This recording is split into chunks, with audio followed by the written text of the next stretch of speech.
And we have a lot of different wind patterns.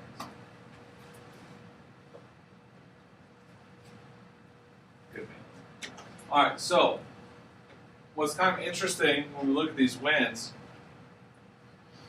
is we get high and low pressure belts. And so for some of you guys that are start talking about your tropical storms or hurricanes, this is a really important day to listen.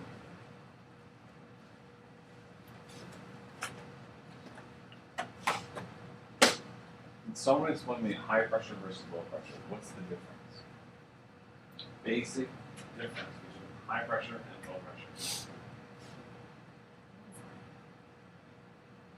What is it? What is air pressure? Okay,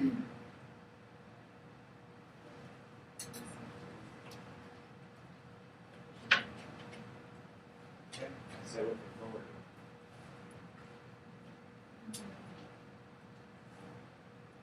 Oh, come on, I got you counting here. What's air pressure?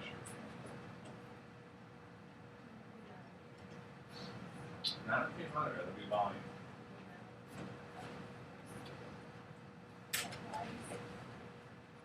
Very good. Okay. You get in there slowly. Alright. All air pressure is the force applied by air. You can think of a column of air extending from the Earth's surface all the way to its upper atmosphere. That weight of that column, the force of that column pushing down the surface, is the air pressure. Okay. You guys visualize that? Higher column of air just pushing down on a given space, that's air pressure. Sometimes we have a lot of pressure, other times we don't have a lot of pressure. So we have these highs and lows. Think of it like this. If I had a stack of papers right here on the table, and I took a book, and I dropped them, what would happen to the papers? Might scatter. Why?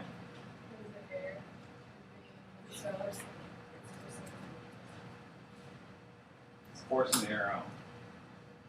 What that book is doing is compressing the air underneath and creating high air pressure.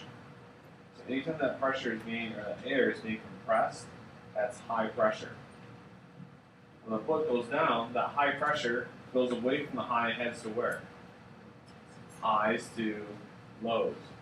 So it's spreading out from the high pressure in search of low areas to equalize the pressure. In doing so, that movement scatters the vapors. It's that movement of air that we call wind. Okay? That's all wind is. It's the movement of air as it moves from a high pressure to a low pressure. It's very simple concept.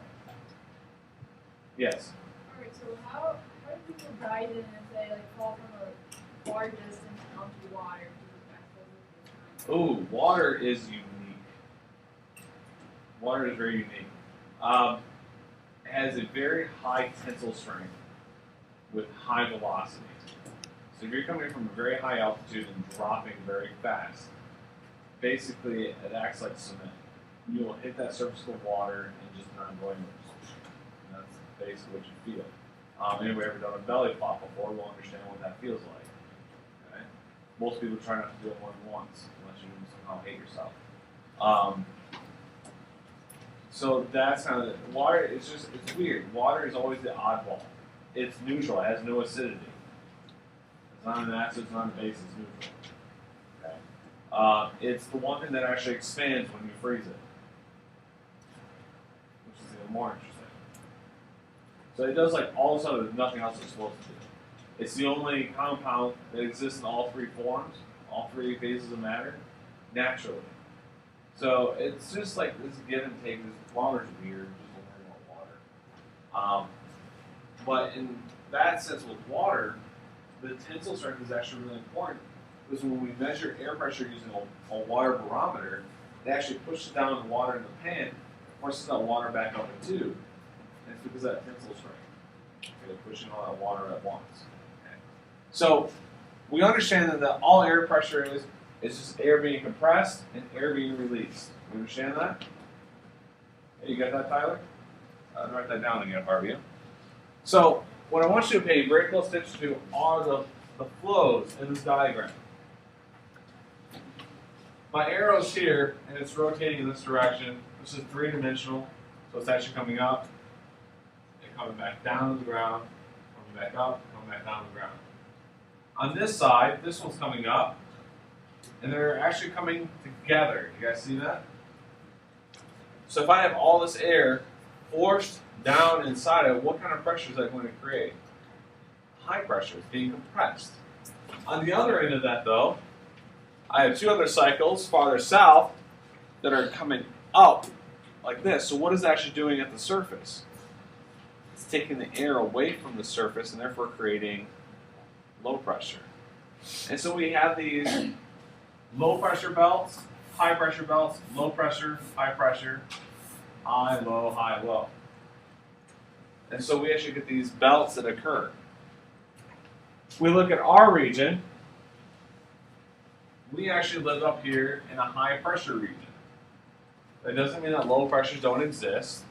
It just means that most of our weather is dominated by high pressure systems.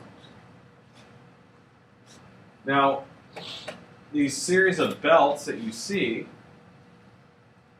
so we got a belt here. We get these layers of winds.